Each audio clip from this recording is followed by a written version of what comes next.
Hello दोस्तों, स्वागत है आपका हमारे YouTube channel target exam only में। आज की क्लास में हम डीएलएड फर्स्ट सेमेस्टर में अपने कंप्यूटर विषय में कौन से विषय में कंप्यूटर विषय में कंप्यूटर का टॉपिक नंबर 3 को पढ़ेंगे, जिसका नाम है कंप्यूटर का वर्गीकरण। क्या नाम है? कंप्यूटर का वर्गीकरण, यानी कि क्लासिफिकेशन ऑफ कंप्यूटर। क्या नाम है? Classification of computer. इससे पहले मैंने आपको अपनी क्लासेस में कंप्यूटर का परिचय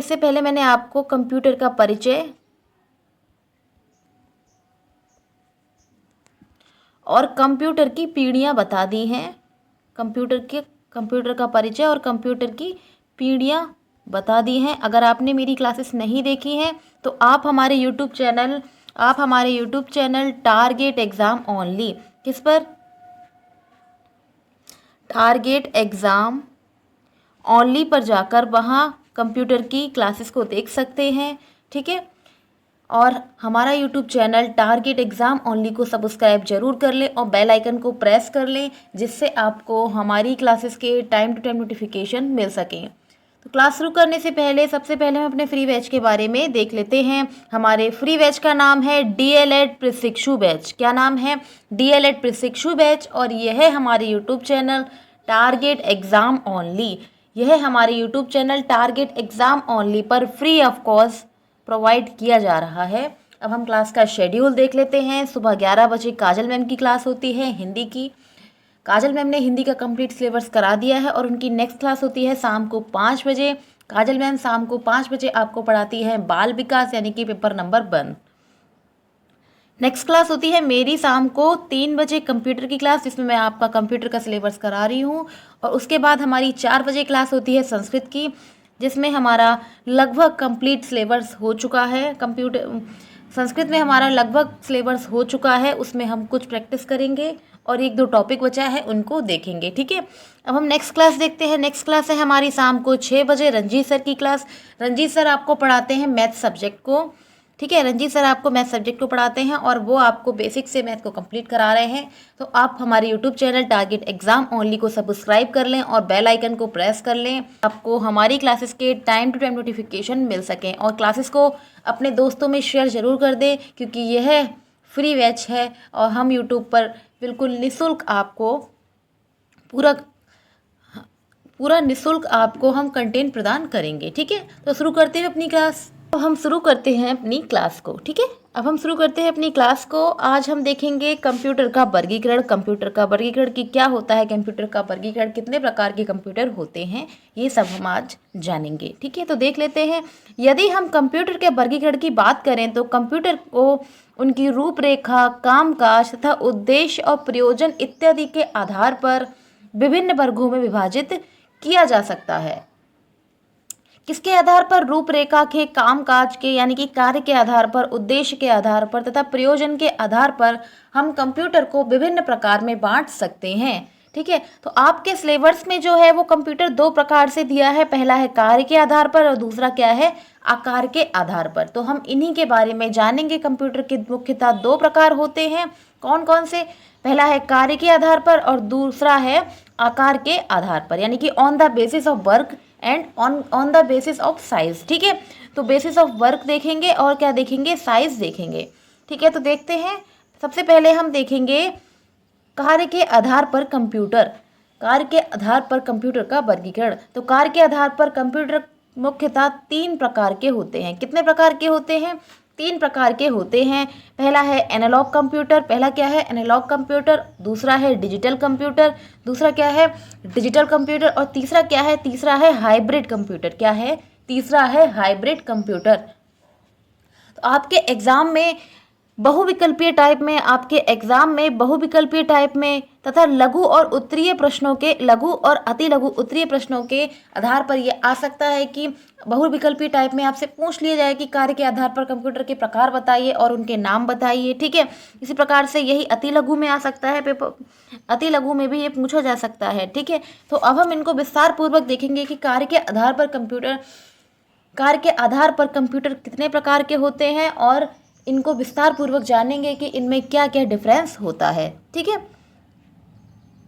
तो पहला कंप्यूटर है एनालॉग कंप्यूटर। पहला कंप्यूटर क्या है? Analog computer. और ये किसके आधार पर है? ये है वर्क के आधार पर। किसके? कार्य के आधार पर। किसके आधार पर? कार्य के आधार पर। तो एनालॉग कंप्यूटर क्या होते हैं कि सरल शब्दों में कहें तो वह कंप्यूटर जिसके द्वारा भौतिक मात्राओं को मापा जाता है। वह कंप्यूटर जिसके द्वारा भौतिक मात्राओं को मापा जाता है एनालॉग कंप्यूटर कहलाता है। भौतिक मात्राएं क्या होती हैं? भौतिक मात्राएं जैसे तापमान है, दाब है, गति है, लंबाई है, चौड़ाई है, इसके आधार पर मापन को क्या कहते हैं? एनालॉग कंप्यूटर कहते हैं। ठीक है, तो एनालॉग कंप्यूटर मुख्य रूप से किस पर निर्भर करता है? वह भौतिक मात्राओं पर निर्भर करता है। किस पर? भौतिक मात्राएं जैसे कि ताप है, दाब है, ऊंचाई है, लंबाई है, चौड़ाई है, गति है, तो इन सब पर ये निर्भर करता है। उदाहरण के लिए जैसे साधारण थर्मामीटर। उदाहरण क्या है? एनालॉग कंप्यूटर का उदाहरण क्या है? एनालॉग कंप्यूटर का उदाहरण है साधारण थर्मामीटर। क्या है? साधारण थर्मामीटर। अब हम नेक्स्ट देखते हैं। नेक्स्ट पॉइंट है इसका, नेक्स्ट है डिजिटल कंप्यूटर। नेक्स्ट क्या है? Digital computer. डिजिटल कंप्यूटर क्या होते हैं कि यह कंप्यूटर अंकगणितीय समीकरण को हल करने के लिए, ठीक है, तो इसको देखते हैं कि यह कंप्यूटर अंकगणितीय समीकरण को हल करने के साथ ही डेटा को संबंधित कार्यों जैसे कि बिल बनाना, रजिस्टर बनाना, समीकरण को हल करना आदि के लिए उपयोगी होता है। एक बार फिर से देखते हैं कि डिजिटल कंप्यूटर क्या होता है। तो डिजिटल कंप्यूटर क्या होता है? वह होता है जो अंकगणितीय समीकरणों को हल करने के साथ ही डेटा संबंधित कार्य जैसे कि किसी भी चीज़ का बिल बनाना है, अगर आप शॉपिंग करते हैं तो उसका बिल बनाना है, या फिर आपके जो भी कार्य होते हैं तो उनका बिल बनाना, रजिस्टर बनाना तथा समीकरण को हल करने के लिए इसका उपयोग किया जाता है। किसका उपयोग किया जाता है? डिजिटल कंप्यूटर का प्रयोग किया जाता है। वर्तमान समय में उपयोग में आने वाले अधिकांश कंप्यूटर जो होते हैं वो डिजिटल कंप्यूटर ही होते हैं। वर्तमान समय में हम जो भी यूज़ कर रहे हैं, वर्तमान समय में अधिकांश जो हम कंप्यूटर यूज़ करते हैं वो डिजिटल कंप्यूटर ही होते हैं। क्या होते हैं? वो डिजिटल कंप्यूटर ही होते हैं। और ये बाइनरी नंबर यानी कि बाइनरी सिस्टम का उपयोग किया जाता है। इनमें किसका उपयोग करते हैं? Binary system. बाइनरी सिस्टम क्या होता है? जिसमें 0 और 1 का प्रयोग किया जाए। इसमें 2 ही अंक होते हैं, 0 और 1। वो क्या होता है? Binary system. क्या होता है? Binary system. आगे देखते हैं कि विद्युत तरंगों पर कार्य करने वाले कंप्यूटर को क्या कहते हैं? डिजिटल कंप्यूटर कहते हैं। कौन सी तरंगों पर? विद्युत तरंगों पर कार्य करने वाले कंप्यूटर, विद्युत तरंगों पर कार्य करने वाले कंप्यूटर डिजिटल कंप्यूटर कहलाते हैं। क्या कहलाते हैं? डिजिटल कंप्यूटर कहलाते हैं। उदाहरण के लिए डिजिटल वॉच आज के समय में, ठीक है, तो उदाहरण के लिए डिजिटल वॉच क्या है? उदाहरण के लिए डिजिटल वॉच। तो डिजिटल कंप्यूटर का उदाहरण क्या है? डिजिटल कंप्यूटर का उदाहरण है डिजिटल वॉच। और ये विद्युत तरंगों पर कार्य करता है। इसमें अंकगणितीय समीकरण के साथ ही डेटा में क्या होता है? बिल बनाना, रजिस्टर बनाना तथा समीकरण को हल करने के लिए इसका प्रयोग किया जाता है।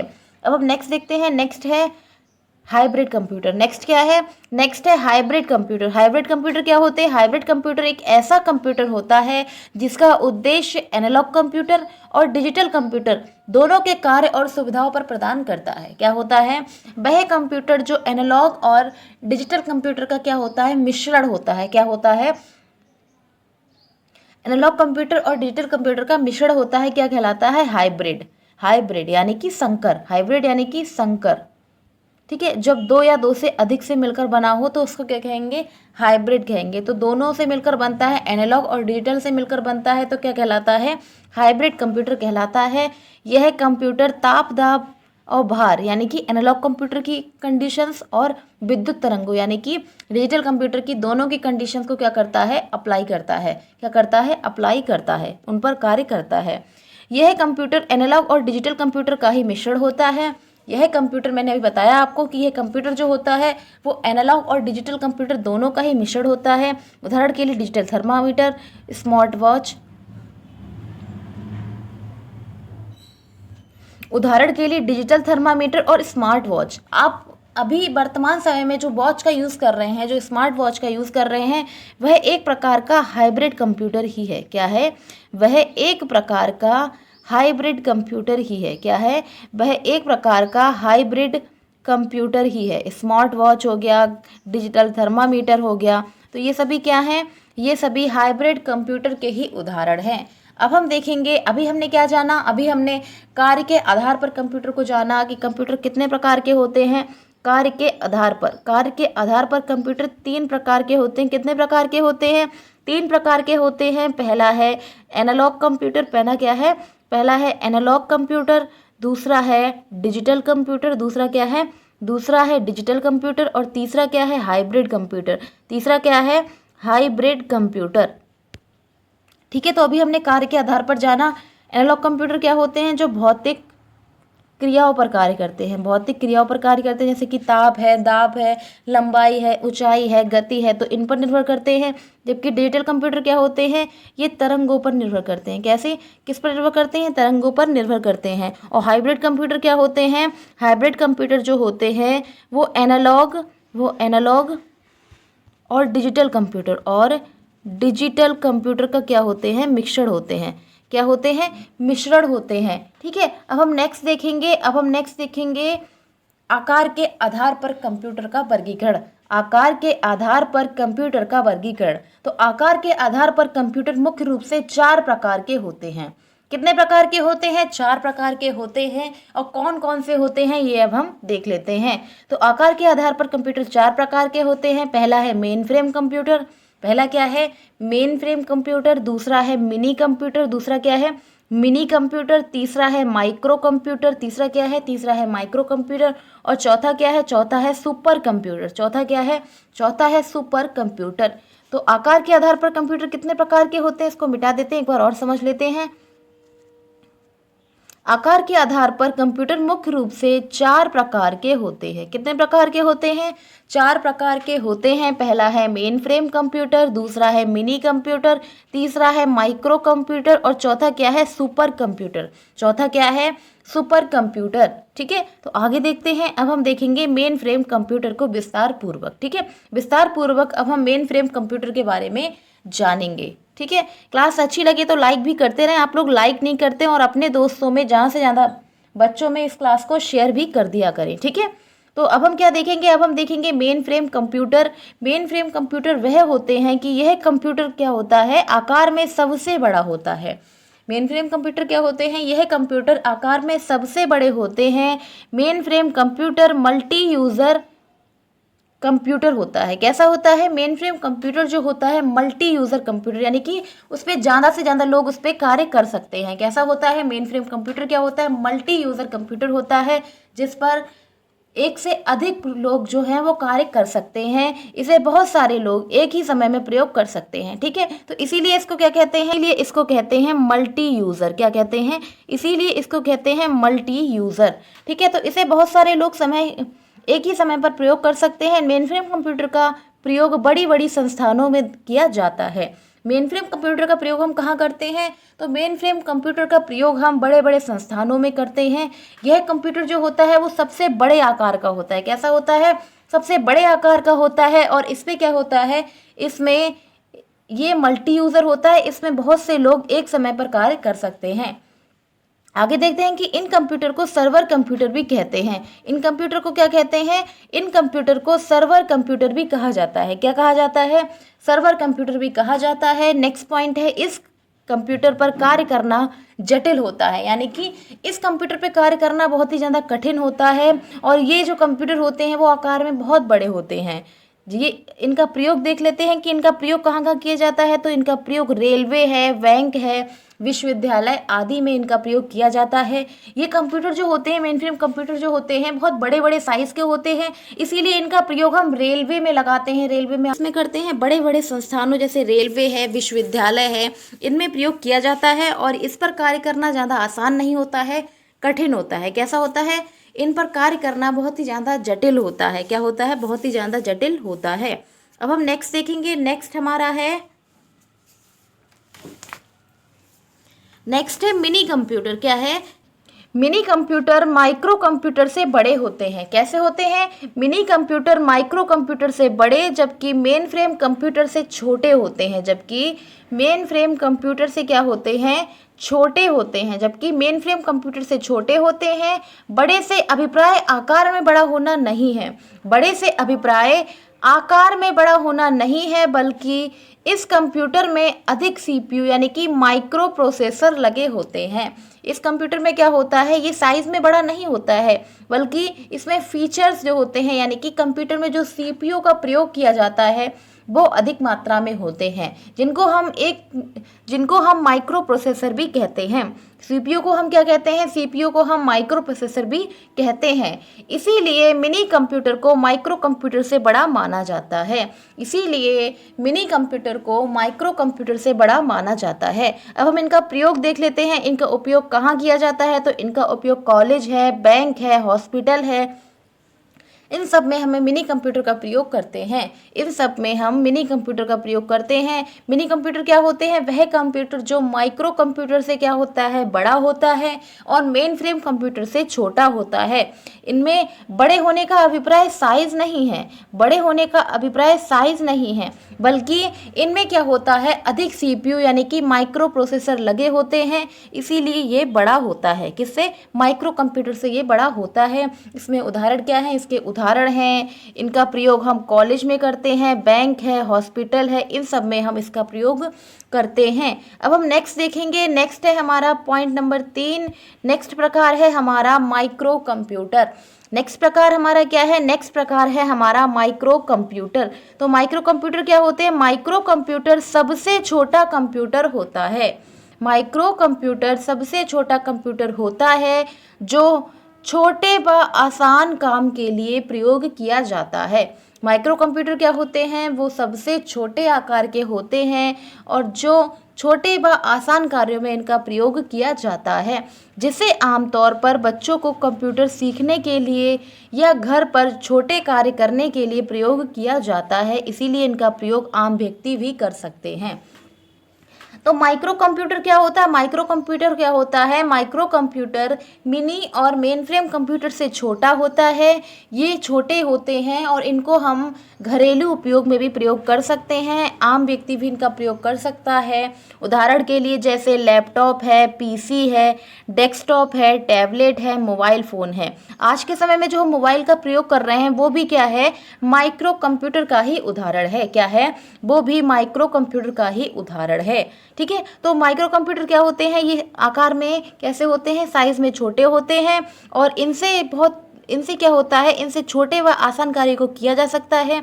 इनका प्रयोग बच्चे भी कर सकते हैं और आम व्यक्ति भी कर सकता है। ठीक है, उदाहरण के लिए जैसे लैपटॉप है, पीसी यानी कि पर्सनल कंप्यूटर है, डेस्कटॉप है, टैबलेट है, मोबाइल फ़ोन है, ये सभी उदाहरण जो हैं वो माइक्रो कंप्यूटर के ही हैं। ये सभी उदाहरण माइक्रो कंप्यूटर के ही हैं। अब हम नेक्स्ट देखते हैं। नेक्स्ट है हमारा सुपर कंप्यूटर। नेक्स्ट क्या है, सुपर कंप्यूटर। ठीक है, अब हम देखेंगे सुपर कंप्यूटर के बारे में। सुपर कंप्यूटर क्या होता है, सुपर कंप्यूटर सबसे शक्तिशाली और सबसे महंगे कंप्यूटर में आते हैं। सुपर कंप्यूटर कैसे होते हैं, सबसे ज़्यादा शक्तिशाली होते हैं और ये महंगे होते हैं और ये कंप्यूटर महंगे होते हैं। यह कंप्यूटर आम आदमी की पहुंच से बाहर होते हैं। इनका प्रयोग आम आदमी नहीं कर सकता है तथा छोटी मोटी संस्थान द्वारा भी इस का प्रयोग नहीं किया जाता। ठीक है, छोटे मोटे संस्थानों में भी इसका प्रयोग नहीं किया जाता है। इसका प्रयोग बड़े बड़े क्षेत्रों में किया जाता है क्योंकि ये बहुत ही ज़्यादा महंगे होते हैं। सुपर कंप्यूटर दुनिया का सबसे तेज चलने वाला कंप्यूटर है। इसके विषय में हम कुछ जानेंगे। ठीक है, इसको एक बार फिर से देख लेते हैं, उसके बाद हम इसके विषय में और भी जानेंगे। ठीक है,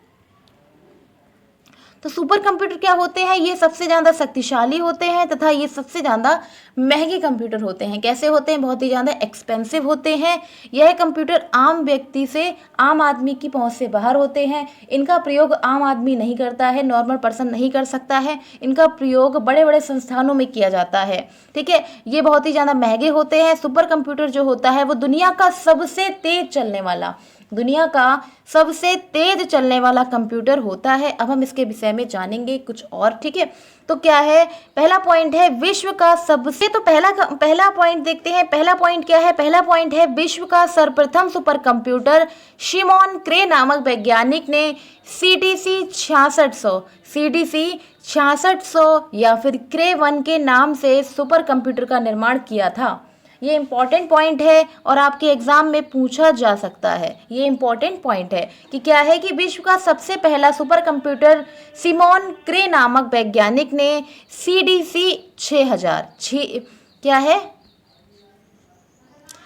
CDC 6600 या क्रे 1 के नाम से सुपर कंप्यूटर का निर्माण किया। पहला सुपर कंप्यूटर कौन सा था? तो पहला सुपर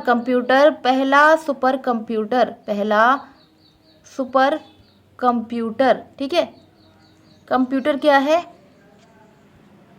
CDC 6600 या फिर क्रे 1। तो ये किसने इसका प्रतिपादन किया है? इसका प्रतिपादन किया है सिमोन क्रे ने।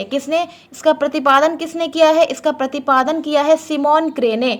सिमोन क्रे नामक वैज्ञानिक ने CDC 6600 या फिर इसको दो नामों से जानते हैं। पहला नाम है इसका CDC 6600 और दूसरा नाम है क्रे 1, ठीक है। तो पहला सुपर कंप्यूटर आपसे एग्जाम में पूछा जा सकता है कि विश्व का सबसे पहला सुपर कंप्यूटर किसने निर्माण किया और कौन सा था? तो कौन सा था? CDC 6600 या फिर क्रे 1। इसका निर्माण सिमोन क्रे नामक वैज्ञानिक ने किया था। नेक्स्ट पॉइंट देखते हैं, पॉइंट नंबर 2 है हमारा। पॉइंट नंबर 2 क्या है कि भारत का पहला सुपर कंप्यूटर। अब ये भी पूछा जा सकता है कि भारत का पहला सुपर कंप्यूटर कौन सा है? तो भारत का पहला सुपर कंप्यूटर 1991 में, किसमें? 1991 में CDC, ठीक है, सीडैक पुणे संस्थान में विजय भटकर के मार्गदर्शन में परम 8000 का निर्माण किया गया। किसका? परम 8000 का निर्माण किया गया। तो आपसे एग्जाम में पूछा जा सकता है कि भारत का पहला सुपर कंप्यूटर का नाम बताइए। भारत का पहला सुपर कंप्यूटर का क्या नाम है? परम 8000। क्या नाम है? परम 8000। और ये किस संस्थान के द्वारा बनाया गया? तो ये किस संस्थान के द्वारा बनाया गया? तो यह है सीडैक पुणे के संस्थान के द्वारा बनाया गया 1991 में विजय भटकर ने। किसने? विजय भटकर ने इसका निर्माण किया, ठीक है। तो एग्जाम में आपसे पूछा जा सकता है कि भारत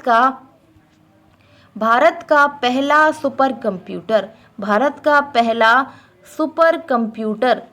क्या नाम है इसका? तो इसका नाम है परम 8000। क्या नाम है इसका? परम 8000 इसका नाम है। और ये किसने बनाया है? तो ये पुणे के संस्थान ने सीडैक कंपनी ने, किसने? सीडैक कंपनी ने इसका निर्माण किया है। और किसने किया है? निर्माता कौन है? तो निर्माता है विजय भटकर। कौन है? इसके निर्माता हैं विजय भटकर। तो ये इंपॉर्टेंट क्वेश्चन है और आपके एग्जाम में पूछा जा सकता है कि भारत का पहला सुपर कंप्यूटर क्या है? तो भारत का पहला सुपर कंप्यूटर है परम 8000, जिसे पुणे की सीडैक संस्थान ने बनाया। और इसका निर्माण किसने किया? तो किसने किया? विजय भटकर ने। इसकी सन भी पूछी जा सकती है। तो इसकी सन है 1991। क्या है इसकी सन? इसकी सन है 1991, ठीक है। तो अभी हमने क्या जाना? अभी हमने ये जाना कि विश्व का सबसे पहला सुपर कंप्यूटर कौन सा है। विश्व का पहला सुपर कंप्यूटर क्या है? सीडैक संस्थान, ठीक है। क्या है विश्व का पहला सुपर कंप्यूटर? क्या है? CDC 6600 या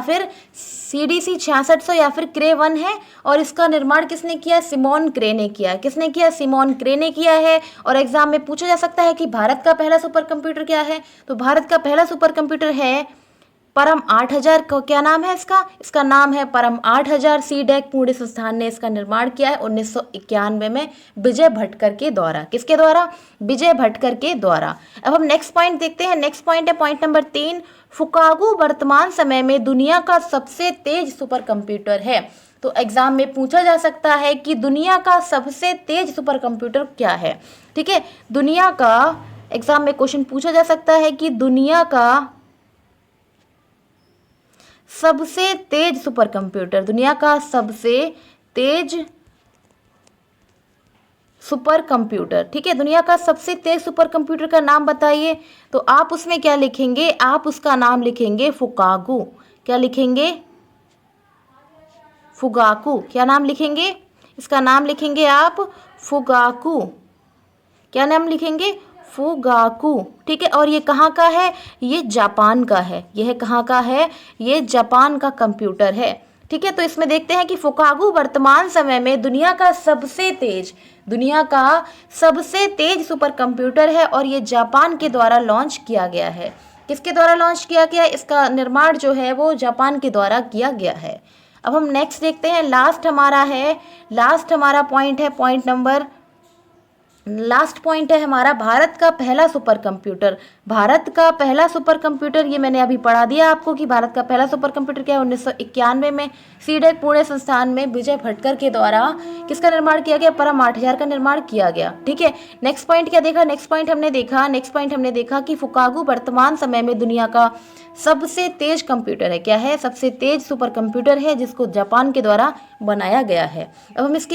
अब हम इसमें कुछ फुल फॉर्म देख लेते हैं कि सीडीसी की फुल फॉर्म क्या है। एग्जाम में पूछा जा सकता है कि पहला जो विश्व का पहला कंप्यूटर है सीडीसी, विश्व का पहला कंप्यूटर जो है सीडीसी 6600 या फिर क्रे 1, तो इसकी फुल फॉर्म क्या होती है? सीडीसी की फुल फॉर्म क्या होती है? तो सीडीसी की फुल फॉर्म होती है कंट्रोल डाटा कॉरपोरेशन।